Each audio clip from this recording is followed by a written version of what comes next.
નમસ્કાર વિદ્યાર્થી મિત્રો, ગયા અઠવાડિયે આપણે ભૂગોળમાં પાઠ ચોથો ભૂકંપ અને જ્વાળામુખીમાં ભૂકંપને પૂર્ણ કરી અને જ્વાળામુખીની વાત આપણે કરીએ છીએ કે જ્વાળામુખી એ પૃથ્વી પર બનતી આકસ્મિક અને અસાધારણ ઘટના છે। તેનાથી પૃથ્વીના પ્રાકૃતિક પરિબળ, પૃથ્વી પર ફેરફાર લાવતું પ્રાકૃતિક પરિબળમાંનું એક પરિબળ એટલે જ્વાળામુખી છે। અને જ્વાળામુખીને કારણે જમીનમાંથી ભૂરસ, વાયુ, વરાળ અને અન્ય દ્રવ્યો બહાર ફેંકાય છે। કઈ રીતે બહાર આવે છે, જ્વાળામુખીના દ્રવ્યો ક્યાં ક્યાં છે, જ્વાળામુખ એટલે શું, જ્વાળાકુંડ એટલે શું અને જ્વાળામુખી પર્વત એટલે શું, આ તમામ બાબતની આપણે ચર્ચા ગત પીડીએફમાં કર્યા અને એમાં આપણે જાણ્યું કે જ્વાળામુખી એટલે શું અને કઈ રીતે જ્વાળામુખી વિસ્ફોટ થાય છે, એમાંથી કયા કયા પદાર્થો બહાર ફેંકાય છે અને કેવી રચના થાય છે, જેની સ્પષ્ટતા આપણે લેક્ચર 6 માં કરી। આજે લેક્ચર 7 માં આપણે વાત કરવાની છે જ્વાળામુખી પ્રસ્ફોટનની પ્રક્રિયા થવા માટેના કારણો, કે શાના કારણે જ્વાળામુખી પ્રસ્ફોટન થાય છે, એવું પૃથ્વીના ભીતરમાં, પૃથ્વીની પેટાળમાં શું બને છે કે જેના કારણે જ્વાળામુખી વિસ્ફોટ યાની કે જ્વાળામુખી પ્રસ્ફોટન થાય છે। તો આજે આપણે ચર્ચા કરીશું જ્વાળામુખી પ્રસ્ફોટનના કારણો। તો જે પૈકી પ્રથમ કારણ છે પૃથ્વીનું ગરમ પેટાળ અને તેનું સ્વરૂપ। પૃથ્વીનું પેટાળ જે છે તે ગરમ છે અને એવું એનું સ્વરૂપ છે કે જેના કારણે જ્વાળામુખી પ્રસ્ફોટન અવારનવાર થાય છે। તો આપણે અગાઉ વાત કરી ગયા હતા કે ઘણા સમય પહેલા પૃથ્વી એક ધગધગતા વાયુનો ગોળો હતો। ઉત્પત્તિ સમયે જ્યારે આ પૃથ્વીની ઉત્પત્તિ થઈ એ સમયે પૃથ્વી એક ધગધગતા વાયુનો ગોળો હતો। આજે જેમ સૂર્ય ગરમ છે આવી જ રીતે પૃથ્વી પણ એક વાયુમય ગોળા સ્વરૂપે હતી અને ધીમે ધીમે એનો ભૂકવચનો ઉપરનો ભાગ, જેને આપણે પૃથ્વીની સપાટી કહીએ છીએ, પોપડો કહીએ છીએ, ધીમે ધીમે ભૂકવચનો ઉપરનો ભાગ નક્કર બન્યો અને ઠરી અને શાંત બન્યો। આમ છતાં પૃથ્વીના ભૂગર્ભમાં, ભૂકવચના પેટાળમાં આજે પણ આટલી જ ગરમી છે। ઉપરનો ભાગ ઠરી ગયો પણ અંદરના ભાગમાં આજે પણ હજી ગરમી છે। આપણે આ સમજવા માટે વાત કરીએ તો અત્યારનો સમય શિયાળાનો આવે છે ને ગોટા ખાવાની મજા આવે। ગોટામાં તમે જોજો ઉપરનું પડ જે છે ઠરી ગયું હોય પણ અંદરનો ગોટો ગરમ હોય અને આ ગરમ ગોટો ખવાઈ ગયો તો આંખમાંથી આંખો નીકળી જાય। જોક્સમાં આપણે ઘણી વાર કહીએ, બે મિત્રો જમવા ગયા ગોટા અને એક મિત્રે આવા ભેગું ગોટો ખાધું અને આંખમાંથી આંખો આવી ગયા કે કેમ, તો કે આવા સરસ મજાના ગોટા મારા બા બનાવતા, આજે નથી મને એની યાદ આવી ગઈ। પાછો બીજા મિત્રે ખાધું તો એની આંખમાં આંખો આવી ગયા। એટલે પછી વાત થઈ કે ભાઈ ગોટું ગરમ લાગ્યું। એટલે આ વાસ્તવિકતા છે કે બહારથી નરમ લાગતી વસ્તુ અંદરથી ગરમ હોય છે, એ આપણે અનુભવીએ છીએ। આ તમને દ્રષ્ટાંત એટલા માટે તમે સમજી શકો છો કે સમયાંતરે ઉત્ક્રાંતિ પછી પૃથ્વી જે ગરમ વાયુમય હતી એ સમયાંતરે એનો ઉપરનો પોપડો ઠરી અને નક્કર બન્યો, પણ આજે પણ ભૂકવચના ભૂગર્ભમાં આટલી જ ગરમી આપણને જોવા મળે છે। સાથે સાથે પૃથ્વીના પેટાળમાં રહેલા યુરેનિયમ, થોરિયમ, રેડિયમ જેવા કિરણોત્સર્ગી ખનિજો દ્રવ્યોના સંસર્ગમાં આવતા વિઘટન થાય છે। જો આ બધા બહુ મોટા વિઘટકો છે। યુરેનિયમનો નાનો એવો જથ્થો છે, મોટો વિસ્ફોટ કરી શકે છે। આ બધા પરમાણુ જેને કહીએ છીએ આપણે, અને હાલના સંદર્ભમાં જે બોમ્બ બનાવે છે, અણુબોમ્બ, એમાં આ બધાની જરૂર પડે છે વિસ્ફોટ માટે। RDX જેને આપણે કહીએ એના માટે પણ યુરેનિયમ જોઈએ છે. એટલે આ જે તત્વો અંદર પૃથ્વીના પેટાળમાં રહેલા છે, યુરેનિયમ, થોરિયમ, રેડિયમ, આ તમામ કિરણોત્સર્ગી ખનિજો જે છે જેમાં કિરણો પસાર થાય છે, આ દ્રવ્યોના કિરણોત્સર્ગી વિઘટનથી ઉત્પન્ન થતી ગરમી, એના વિઘટનને કારણે જે ગરમી ઉત્પન્ન થાય છે, અણુને ફોડવાથી જે ગરમી મળે છે, તેના લીધે પૃથ્વીનું પેટાળ ગરમ રહે છે. આગે તો ગરમ હતું, એની અંદર આવા બધા કિરણોત્સર્ગી દ્રવ્યોના વિઘટનથી અણુના ફૂટવાથી જે ગરમી ઉત્પન્ન થાય છે, એટલે હંમેશા પૃથ્વીનું પેટાળ જે છે એ ગરમ રહેવાનું અને ગરમ છે. આ એનો પહેલો પોઈન્ટ છે કે પૃથ્વીનું ગરમ પેટાળ અને તેનું આવું સ્વરૂપ. બીજી બાબત છે મેગ્માનો ઉદ્ભવ, કે આપણે જોયું કે જ્યારે જ્વાળામુખી પ્રસ્ફોટન થાય છે એ સમયે મેગ્મા બહાર ફેંકાય છે. તો મેગ્મા ભૂગર્ભમાં આવ્યો ક્યાંથી? બન્યો ત્યારે આવ્યો ને. એટલે મેગ્માનો ઉદ્ભવ કે જમીન સપાટીના નબળી સ્તર રચનાવાળા વિસ્તારોમાં કોઈ કારણસર ઉપરના ખડક સ્તરોમાં દબાણ ઓછું થતા પેટાળની ગરમીને કારણે ખડક પદાર્થો મેગ્મામાં ફેરવાય છે. જો પૃથ્વીના પેટાળમાં ગરમ છે પણ ઉપરના વિસ્તારની કોઈ જગ્યાએ ખડક સ્તરની રચના જે છે એ ના ઉપર દબાણ ઓછું થાય, એટલે ઉપરના જે ખનિજો છે એ ઓગળી જાય, પીગળી જાય અને મેગ્મામાં ફેરવાય છે. આ રીતે પૃથ્વીના પેટાળમાં રહેલા મેગ્માનો ઉદ્ભવ જ્વાળામુખી પ્રસ્ફોટન માટે જવાબદાર છે. કોઈ પણ જગ્યાએ હાવ ટૂંકમાં કહેવું હોય, આપણી સ્પષ્ટ ભાષામાં સમજવું હોય તો કોઈ પણ જગ્યાએ પૃથ્વીનું ઉપરનું સ્તર નબળું પડ્યું એટલે એના ઉપરનું દબાણ ઓછું થતાં ગરમીને કારણે, ભૂગર્ભની ગરમીને કારણે આ ખનિજો જે છે અથવા આ ખડકો જે છે એ મેગ્મામાં રૂપાંતર પામે છે. અને આ રીતે મેગ્માનો ઉદ્ભવ થવો તે જ્વાળામુખી પ્રસ્ફોટન માટેનું મહત્વનું કારણ છે. જો દરેક જગ્યાએ જ્વાળામુખી હોતા નથી, ભારતમાં આમ જોવા જઈએ તો જ્વાળામુખી છે જ નહીં. અંદમાન નિકોબાર ટાપુમાં એક જ્વાળામુખી છે. એટલે કે પણ જ્યાં જ્યાં જ્વાળામુખી આવું બનતું હોય, દબાણ ઘટતું હોય, ત્યાં મેગ્માનું સ્વરૂપ થાય. એટલે મેગ્મા જે છે બહાર જવા માટે મહેનત કરવાનો, એટલે ઓટોમેટિક જ્વાળામુખી થવાના. એટલે જમીન સપાટી નબળા સ્તર રચનાવાળા વિસ્તારમાં કોઈ કારણસર ઉપરના ખડક સ્તરોનું દબાણ ઓછું થતા પેટાળના ખડક સ્તરો જે છે એ ગરમીને કારણે ખડક દ્રવ્યો જે છે એ મેગ્મામાં ફેરવાય છે. આ રીતે પૃથ્વીના પેટાળમાં રહેલો મેગ્માનો ઉદ્ભવ જ્વાળામુખી પ્રસ્ફોટન માટે જવાબદાર છે. તો બંને પોઈન્ટ અહીં આપણે ટૂંકમાં લખી લઈએ કે આજે 2 પોઈન્ટ પૂરા કરવાનો મનસૂબો લઈને હું આવ્યો છું લેક્ચર માટે. તો પૃથ્વી જ્વાળામુખી પ્રસ્ફોટન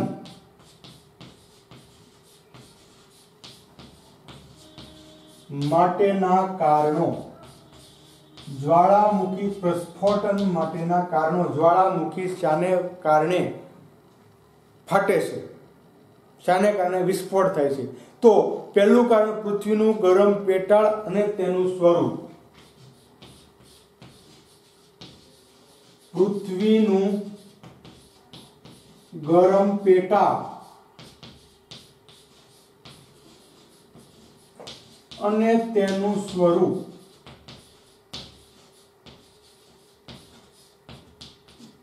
પૃથ્વીનું ગરમ પેટાળ અને તેનું સ્વરૂપ. તો એની આપણે વાત કરી કે પૃથ્વી ઉત્પત્તિ સમયે, પૃથ્વી ઉત્પત્તિના સમયે, જ્યારે પૃથ્વીની ઉત્પત્તિ થઈ ત્યારે તે ગરમ, ઉત્પત્તિના સમયે તે ગરમ વાયુમય ગોળો હતો, ગોળો હતી. ઉત્પત્તિના સમયે ગરમ વાયુમય ગોળા સ્વરૂપે હતી। ભૂકવચનો ભાગ, ભૂકવચનો ઉપરનો કેટલોક ભાગ, ઉપરનો કેટલોક ભાગ ઠરીને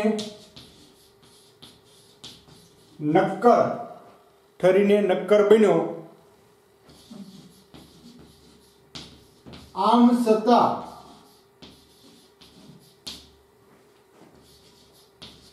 તેના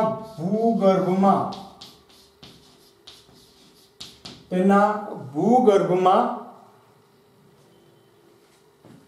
ખૂબ જ ગરમી છે। પૃથ્વીનો ભૂગર્ભ એટલે પેટાળ, પૃથ્વીના પેટાળમાં ખૂબ જ ગરમી છે। પૃથ્વીના પેટાળમાં રહેલા સાથે સાથે પૃથ્વીના પેટાળમાં રહેલા યુરેનિયમ, રેડિયમ, થોરિયમ જેવા કિરણોત્સર્ગી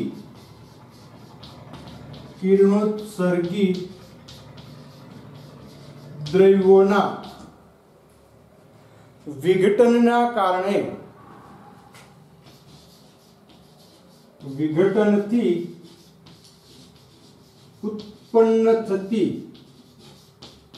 ગરમી, આગે એનું પેટાળ ગરમ હતું અને આવા બધા કિરણોત્સર્ગી દ્રવ્યોના વિઘટનથી ઉત્પન્ન થતી ગરમીના લીધે પૃથ્વીનું પેટાળ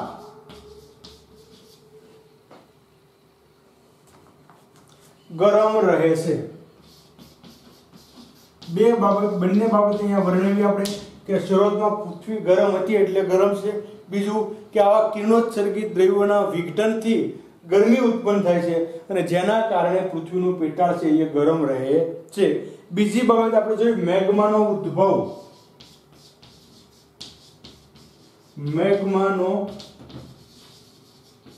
મેગ્મા કઈ રીતે ઉત્પન્ન થાય છે તો એ બાબતમાં આપણે કીધું કે જમીન સપાટીના નબળી સ્તર રચનાવાળા વિસ્તારો, જમીન સપાટીના નબળી સ્તર રચના વાળા વિભાગો, જમીન નબળી રચનાવાળા વિસ્તારો, નબળી સ્તર રચનાવાળા વિસ્તારોમાં જે નબળી સ્તર રચના છે આવા વિસ્તારમાં કોઈ કારણસર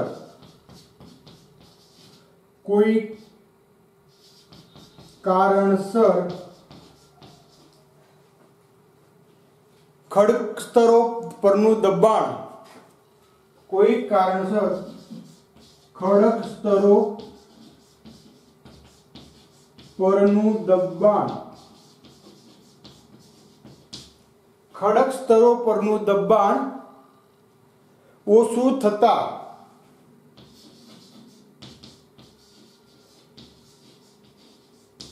ખડક સ્તરો પરનું દબાણ ઓછું થતા પેટાળની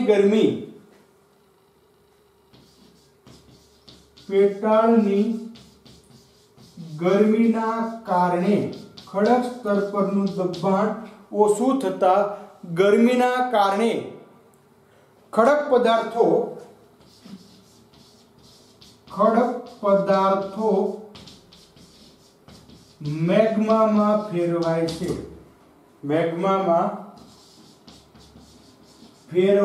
ગરમીના કારણે આ સ્તરો જે છે એ મેગ્મામાં ફેરવાય છે અને મેગ્માનો ઉદ્ભવ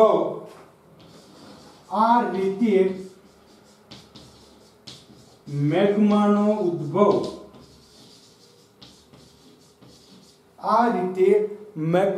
ઉદ્ભવ જ્વાળામુખી પ્રસ્ફોટન માટે,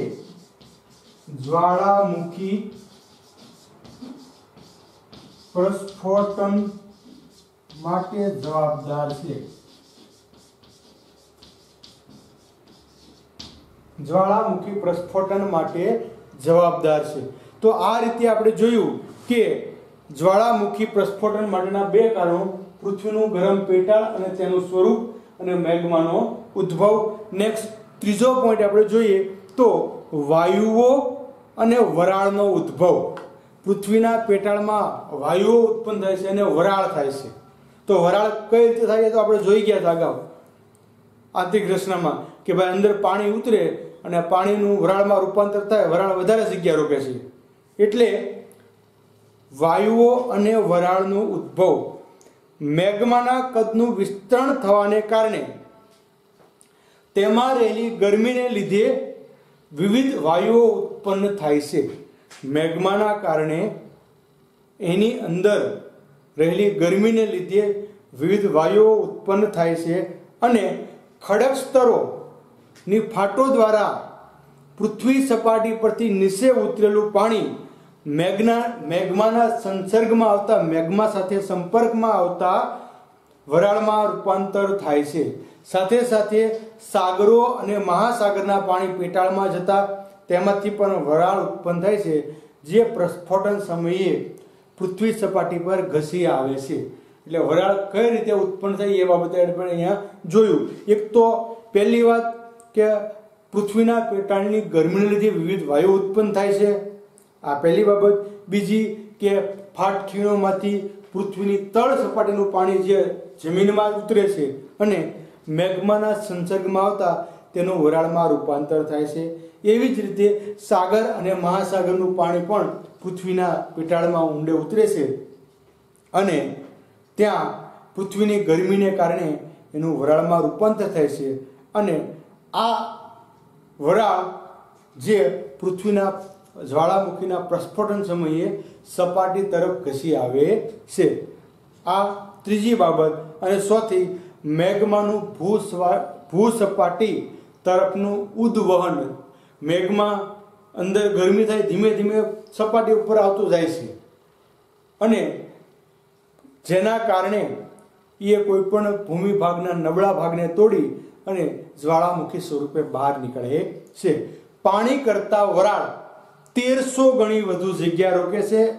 અગાઉ આપણે આજ પોઈન્ટ જોયો હતો કે પાણીનું વરાળમાં રૂપાંતર થાય છે અને આ વરાળ પાણી કરતા 1300 ગણી વધુ જગ્યા રાખે છે. આ પોઈન્ટ મહત્વનો છે.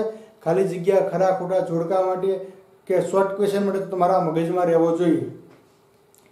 સાથે સાથે પેટાળમાં રહેલા આ વરાળને પૂરતી જગ્યા કે મોકળાશ ન મળે ત્યારે તે ખૂબ જ વેગથી બહાર નીકળવા માટે પ્રયત્ન કરે છે. આપણને ખબર છે કે કોઈ પણ ફુગ્ગામાં જેટલી હવા સામે એટલી તમે ભરી શકો અને વધારે હવા ભરો તો ફુગ્ગો ફૂટી જાય છે, કેમ કે એની અંદર એ હવાને સમાવવાની ક્ષમતા નથી. આવું જ પૃથ્વીના પેટાળમાં થાય છે.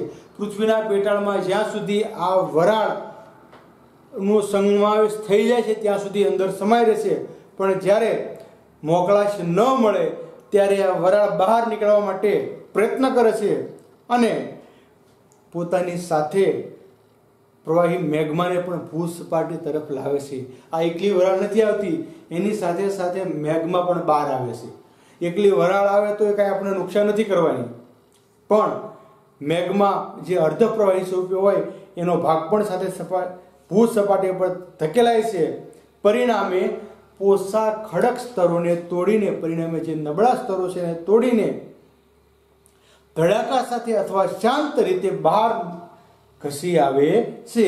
આ ક્રિયાને જ્વાળામુખી પ્રસ્ફોટન તરીકે ઓળખવામાં આવે છે. ઘણી વખત જ્વાળામુખી અમુક શાંત હોય છે, એ કોઈ નુકસાન કરતા નથી અને ઘણી વખત ધડાકો થવાના કારણે ભૂકંપ થવાની અથવા આજુબાજુમાં નુકસાન થવાની શક્યતા રહે છે. એટલે આ નબળા ખડક સ્તરોને તોડીને શાંત અથવા ધડાકા સાથે પૃથ્વી સપાટી ઉપર ઘસી આવે છે. આ ક્રિયાને જ્વાળામુખી પ્રસ્ફોટન તરીકે ઓળખવામાં આવે છે. તો નેક્સ્ટ બંને પોઈન્ટને આપણે અહીંયા જોઈ લઈએ.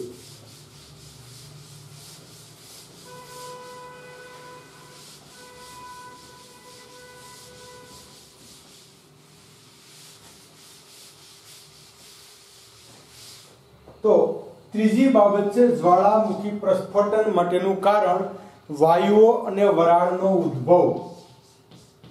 વાયુઓ અને વરાળનો ઉદ્ભવ. તો હું આ પોઈન્ટ આજે માત્ર મુદ્દા સ્વરૂપે લખું છું, તમે યાદ રાખવા માટે પ્રયત્ન કરજો, તો એમાં આપણને ખ્યાલ આવશે કે કઈ રીતે બને છે. બરાબર?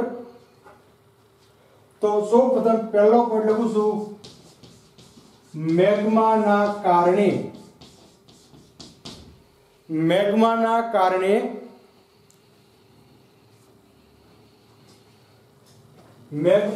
કદનું વિસ્તરણ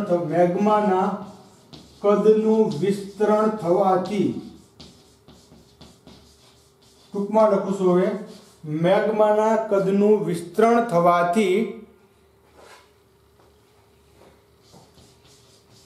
ગરમીના કારણે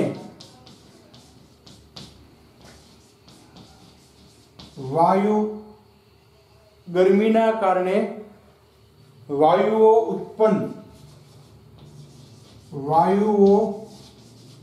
ઉત્પન્ન થાય છે. આ પહેલો પણ વિસ્તૃત તમે લખી શકશો આના કારણે કે કઈ રીતનું રૂપાંતર થાય છે. બીજી બાબત આપણે કરી કે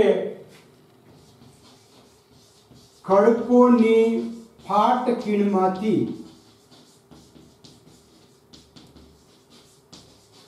નીચે ઉતરતું પાણી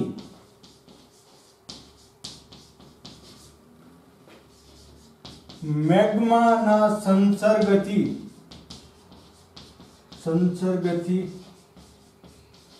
વરાળમાં રૂપાંતર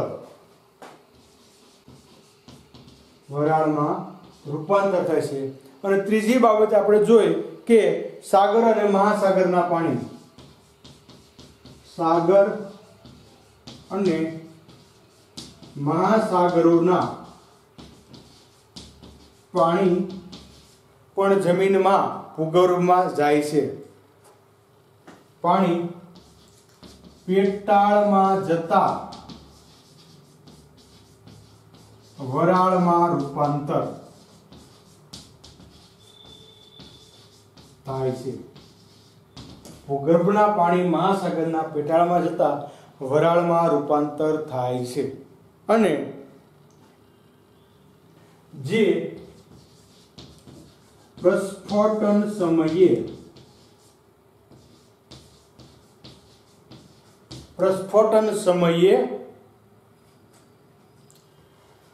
પૃથ્વી સપાટી પર ઘસી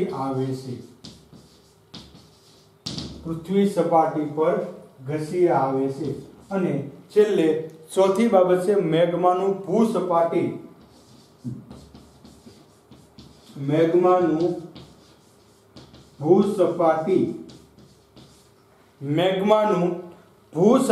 તરફનું ઉદ્વહન.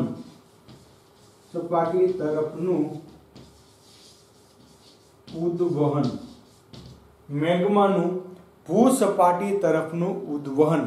તો અહીંયા પોઈન્ટ લખ્યો તો આપણે કે પાણી કરતા વરાળ 1300 ગણી જગ્યા રોકે છે.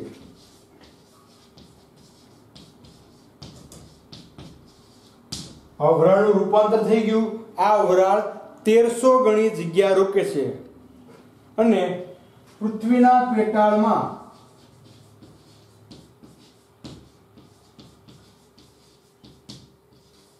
જરૂરી મોકળાશ ન મળતા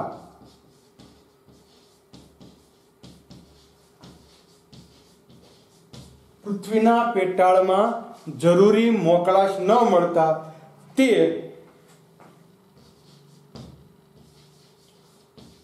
ખૂબ જ વેગથી બહાર નીકળવા ઘસે છે. મોકળાશ ન મળતા તે બહાર નીકળવા માટે પ્રયત્ન કરે છે અને પોતાની સાથે મેગ્માને પણ અને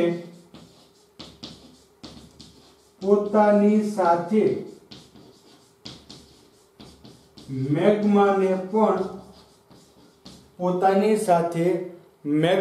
પણ ભૂસપાટી તરફ ધકેલે છે, ભૂસપાટી તરફ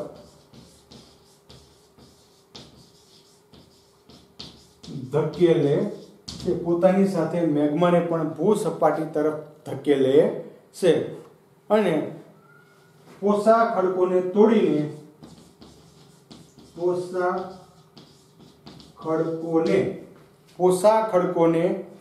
તોડી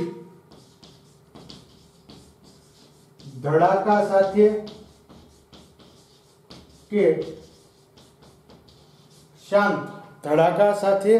કે શાંત રીતે બહાર આવે છે અને આ જે બહાર આવવાની ક્રિયા છે એને આપણે જ્વાળામુખી પ્રસ્ફોટન તરીકે ઓળખીએ છીએ। તો આ ચાર કારણોને લીધે ભૂકંપ જ્વાળામુખી પ્રસ્ફોટન થાય છે। ફરી ટૂંકમાં કહી દઉં તો પૃથ્વીનું ગરમ પેટાળ અને તેનું સ્વરૂપ, મેગ્માનો ઉદ્ભવ, વાયુઓ અને વરાળનો ઉદ્ભવ અને મેગ્માનું ભૂસપાટી તરફનું ઉદ્વહન। હવે આપણે જ્વાળામુખીના પ્રકાર, જ્વાળામુખીના પ્રકાર એકદમ સરળ છે। જ્વાળામુખી જે રીતે વિસ્ફોટ થાય છે તે સ્થિતિ અથવા બે પ્રસ્ફોટન ક્રિયા વચ્ચેનો સમય, જ્વાળામુખીની સ્થિતિ જે જ્વાળામુખી સતત શરૂ જ હોય અથવા બે પ્રસ્ફોટન ક્રિયા વચ્ચેના સમય અનુસાર જ્વાળામુખીના મુખ્ય ત્રણ પ્રકારો પડે છે: સક્રિય જ્વાળામુખી, સુપ્ત જ્વાળામુખી, સૂતો હોય તેવો, અને નિષ્ક્રિય જ્વાળામુખી। આ ત્રણ પ્રકારો છે જેની આપણે વિગતે ચર્ચા કરીએ તો પ્રથમ છે સક્રિય જ્વાળામુખી, જે શરૂ જ હોય। સક્રિય એટલે કોઈ પણ વગી આ ભાઈ બહુ સક્રિય છે એટલે એ હંમેશા પોતાનું કામ નિયમિતપણે કરતા હોય, સક્રિય કહેવાય। આપણે કોઈ વિદ્યાર્થીની બહાર આવે, જો વિદ્યાર્થીનું કામ રેગ્યુલર થતું હોય તો એને આપણે કહીએ આ વિદ્યાર્થી ખૂબ ટેલેન્ટ છે, સક્રિય છે। એટલે અહીંયા જ્વાળામુખીની પરિભાષામાં કહેતા હોઈએ તો સક્રિય જ્વાળામુખી જે જ્વાળામુખીમાંથી લાવા, વરાળ, વાયુઓ અને અન્ય પદાર્થો નીકળવાની ક્રિયા લગભગ સતત ચાલુ રહેતી હોય તેને સક્રિય જ્વાળામુખી કહે છે। જે જ્વાળામુખીમાંથી હાવ રફ ભાષામાં કહેવું હોય તો જેમાંથી મેગ્મા સતત બહાર આવ્યા કરતો હોય એને સક્રિય જ્વાળામુખી કહેવાય। મેગ્મામાં શું આવે એ આપણે જોઈ ગયા છીએ। એટલે કે જે જ્વાળામુખીમાંથી લાવા, વરાળ, વાયુઓ અને અન્ય પદાર્થો નીકળવાની ક્રિયા લગભગ સતત ચાલુ રહેતી હોય તેને સક્રિય જ્વાળામુખી તરીકે જ્વાળામુખી કહે છે।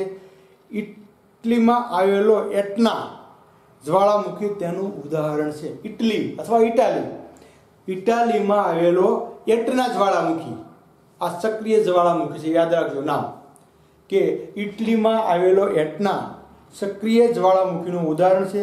તે છેલ્લા 2500 વર્ષથી સક્રિય છે। 2500 યાની કે 2500 વર્ષથી તે જ્વાળામુખી અવિરતપણે શરૂ છે એમના। સિસિલીમાં લિપારી ટાપુ પર આવેલો સ્ટ્રોમ્બોલી, સિસિલી દેશ, એમાં જે ટાપુ છે લિપારી, આ ટાપુ ઉપર આવેલો સ્ટ્રોમ્બોલી જ્વાળામુખીમાં આશરે દર 15 મિનિટે પછી વિસ્ફોટ થયા કરે છે। દર 15 મિનિટે એમાંથી લાવા બહાર આવ્યા કરે છે। ક્યાંનો? તો કે સિસિલીનો સ્ટ્રોમ્બોલી, લિપારી ટાપુ ઉપરનો આવેલો છે। એવી જ રીતે દક્ષિણ અમેરિકામાં આવેલો કોટોપેક્સી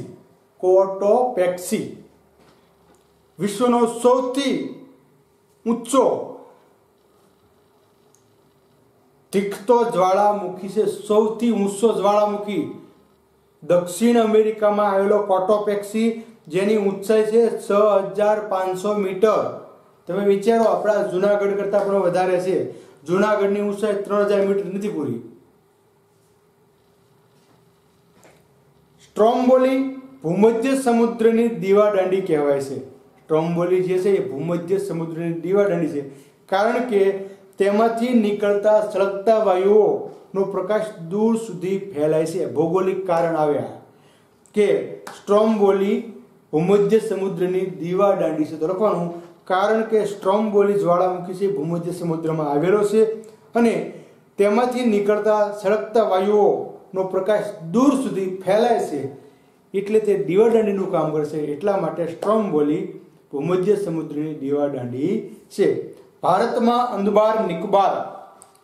અંદમાન દ્વીપ સમૂહ જે આવેલો છે, ટાપુ પ્રદેશ છે, ત્યાં બેરન સમયાંતરે સક્રિય જ્વાળામુખી છે.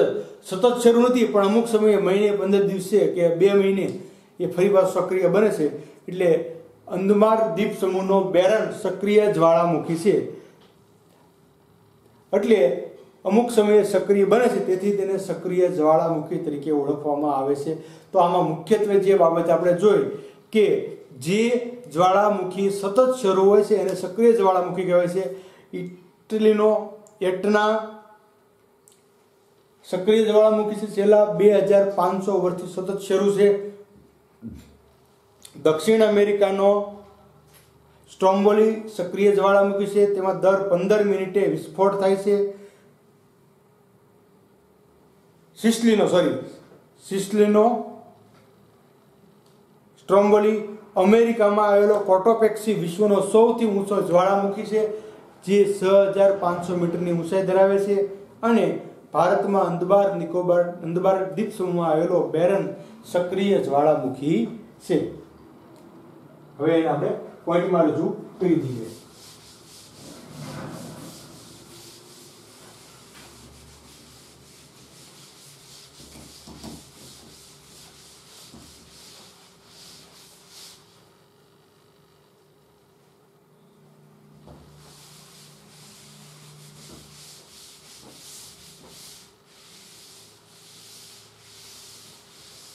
જ્વાળામુખીના પ્રકાર. તો પ્રકારના કઈ રીતે નક્કી થશે, પહેલા આપણે જોઈ લીધું કે જ્વાળામુખીની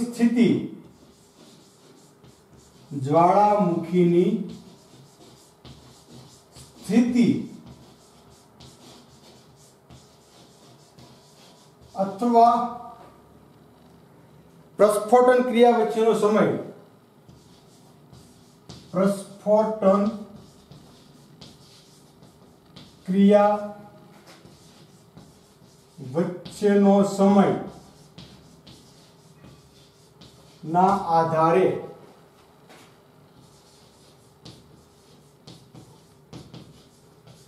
પ્રકાર જોવા મળે છે.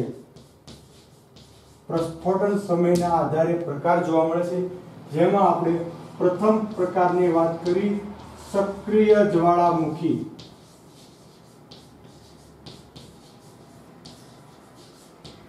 સક્રિય જ્વાળામુખી, તો જે જ્વાળામુખીમાંથી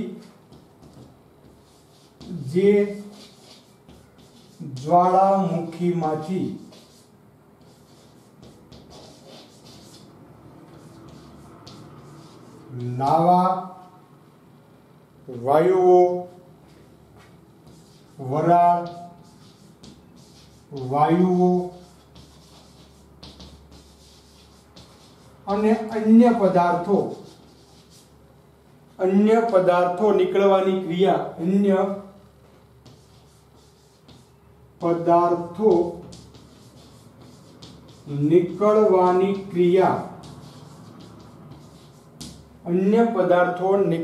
ક્રિયા લગભગ સતત ચાલુ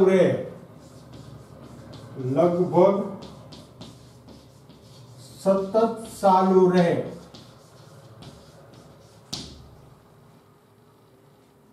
તેને સક્રિય જ્વાળામુખી કહે છે. સક્રિય જ્વાળામુખી કહે છે, તેને સક્રિય જ્વાળામુખી કહે છે. આપણે જે વાત કરી એ પ્રમાણે ઇટલીનો એટના, ઇટલીમાં આવેલ એટના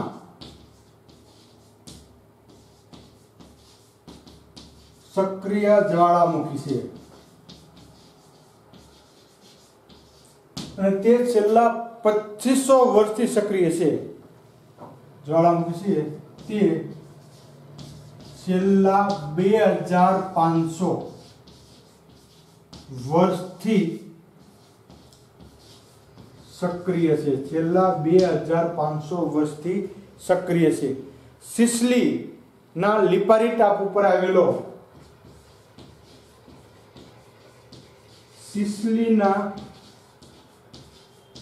લિપારી ટાપુ પર આવેલો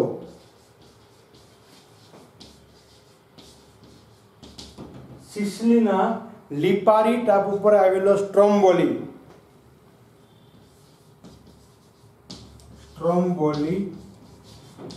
સક્રિય જ્વાળામુખી છે.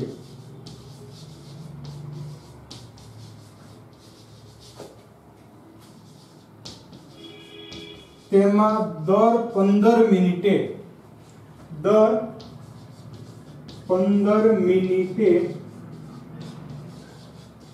વિસ્ફોટ થાય છે. તેમાં દર 15 મિનિટે વિસ્ફોટ થાય છે. સાથે સાથે વાત કરીએ આપણે દક્ષિણ અમેરિકાનો કોટોપેક્સી.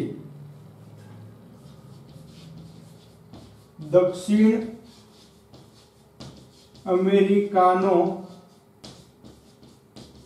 કોટોપેક્સી. દક્ષિણ અમેરિકાનો કોટોપેક્સી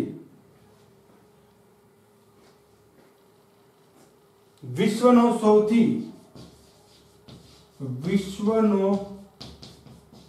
સૌથી ઊંચો 6500 મીટર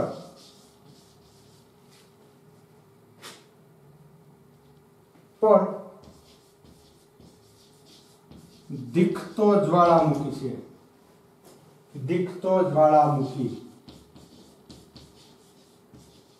અને ભારતમાં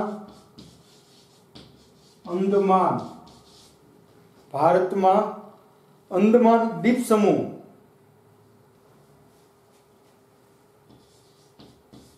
દ્વીપ પર આવેલ બેરન સક્રિય જ્વાળામુખી છે. સક્રિય જ્વાળામુખી. તો આ રીતે આપણે પ્રથમ પોઈન્ટની ચર્ચા કરી, સક્રિય જ્વાળામુખી. બીજો સુપ્ત જ્વાળામુખી, જેને આપણે સુષુપ્ત બોલીએ છીએ. સુપ્ત જ્વાળામુખી તો જે જ્વાળામુખી વર્ષો સુધી શાંત રહે અને ફરીથી પ્રસ્ફોટન થાય તેને સુપ્ત જ્વાળામુખી કહે છે.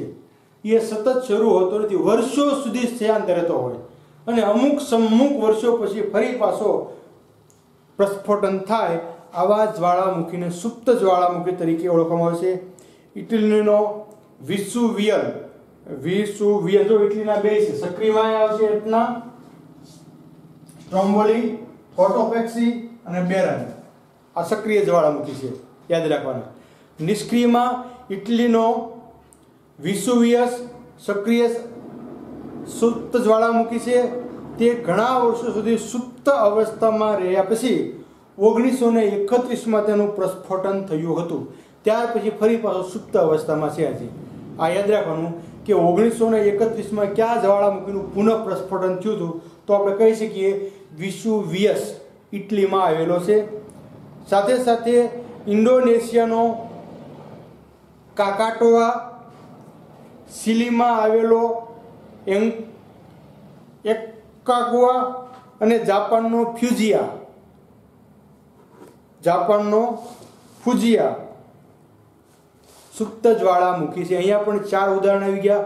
એક ઇટલીનો, એક ઇન્ડોનેશિયાનો કાકાટોઆ અને ચીલીમાં આવેલો એકોન્કાગુઆ અને જાપાનનો ફુજિયા. આ 4 સુપ્ત જ્વાળામુખી છે. એ ઘણા વર્ષો સુધી શાંત રહેશે અને ફરી પાછો એનો ક્યારેક અમુક સમયે પ્રસ્ફોટન થાય છે. તો એની વાત પણ આપણે અહીંયા જોઈ લઈએ. સુપ્ત જ્વાળામુખી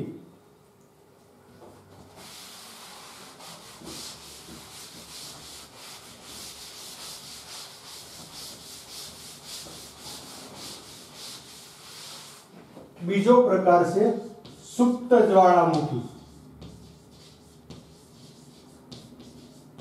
તો સૌપ્રથમ એની વ્યાખ્યા દરેકની આપણે યાદ રાખીએ, એક પાઠ એનો જ બની જશે કે વર્ષો સુધી શાંત રહેલો, વર્ષો સુધી શાંત રહેલો, વર્ષો સુધી શાંત રહેલો જ્વાળામુખી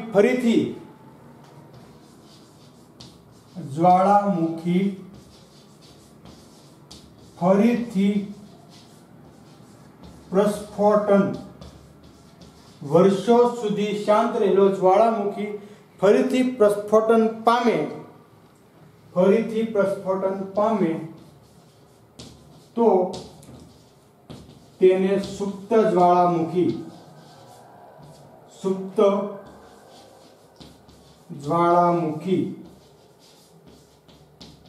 કહે છે।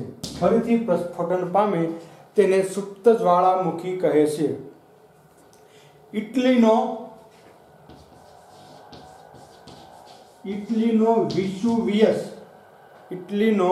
વિસુવિયસ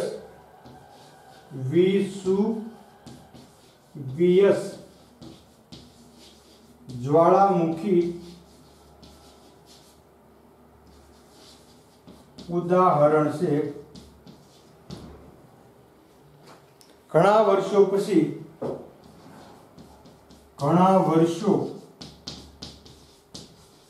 સુપ્ત રહ્યા બાદ ઈસવીસન 1931 માં પુનઃ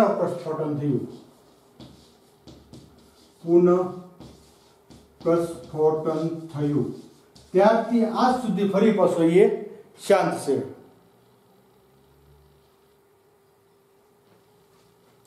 બીજી બાબત આપણે જોઈએ તો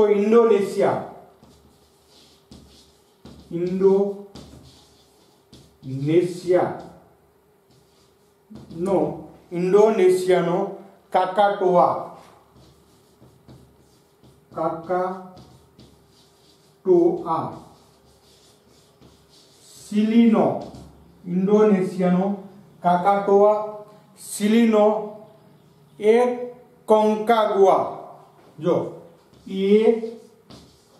કોન્કાગુઆ અને જાપાનનો ફુજિયા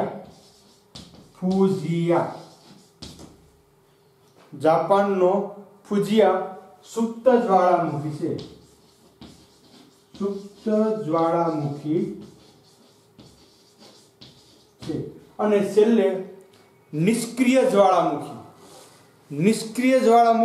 એટલે જે જ્વાળામુખીનું એક વખત પ્રસ્ફોટન થયા પછી નિષ્ક્રિય બની ગયો, પછીથી તેમાં પાણી ભરાય સરોવર બની ગયા અને ભવિષ્યમાં જે જ્વાળામુખીનો ફરી પાછો વિસ્ફોટ થવાના કોઈ લક્ષણ જણાતા નથી તેને નિષ્ક્રિય જ્વાળામુખી તરીકે ઓળખવામાં આવે છે।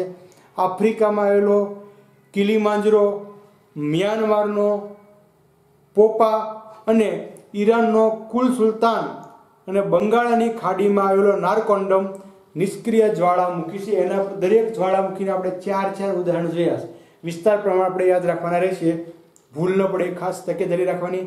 નિષ્ક્રિય જ્વાળામુખી એટલે કે જે જ્વાળામુખી નિષ્ક્રિય બની ગયો, નિષ્ક્રિય બન્યા પછી એનું જે જ્વાળાકુંડ હતું અથવા જ્વાળામુખ છે, આ મુખમાં પાણી ભરાતા સરોવરની રચના થઈ ગઈ અને જે જ્વાળામુખી ફરી પાછો વિસ્ફોટ થવાની કોઈ જ લક્ષણો ધરાવતો નથી, આવા જ્વાળામુખીને નિષ્ક્રિય જ્વાળામુખી કહે છે। ક્યાં તો આફ્રિકામાં આવેલો કિલીમાંજરો, મ્યાનમારમાં પોપા, ઈરાનનો કો સુલતાન અને બંગાળની ખાડીમાં આવેલો નારકોન્ડમ નિષ્ક્રિય જ્વાળામુખી છે। તો એ પોઈન્ટ હું લખતો નથી, તમે તમારી રીતે લખી લેજો, પણ યાદ રાખવાનું છે નિષ્ક્રિય જ્વાળામુખી એટલે કે જે જ્વાળામુખી નિષ્ક્રિય બન્યા પછી એમાં પાણી ભરાઈ અને સરોવરની રચના થઈ ગઈ છે અને ફરી પાછો સક્રિય થવાના, વિસ્ફોટ થવાના કોઈ લક્ષણો નથી. આવા જ્વાળામુખીને નિષ્ક્રિય જ્વાળામુખી કહે છે. આફ્રિકામાં આવેલો કિલીમાંજરો, મ્યાનમારનો પોપા, ઈરાનનો કો સુલતાન અને બંગાળની ખાડીમાં આવેલો નારકોન્ડમ નિષ્ક્રિય જ્વાળામુખીના ઉદાહરણ છે. અને હવે આ પાઠમાં રહેલી એક બાબત, જ્વાળામુખીની સર્જનાત્મક અસરોનો આપણે નેક્સ્ટ પીરિયડમાં અભ્યાસ કરીશું. થોડો સમય વધારે તમારો લીધો છે તો કદાચ કંટાળો ચડ્યો હોય છે, પણ દૂર કરી ફરી પાછા સ્વસ્થ થઈ અને વ્યવસ્થિત અભ્યાસ કરો એવી અભ્યર્થના સાથે ખૂબ ખૂબ ધન્યવાદ.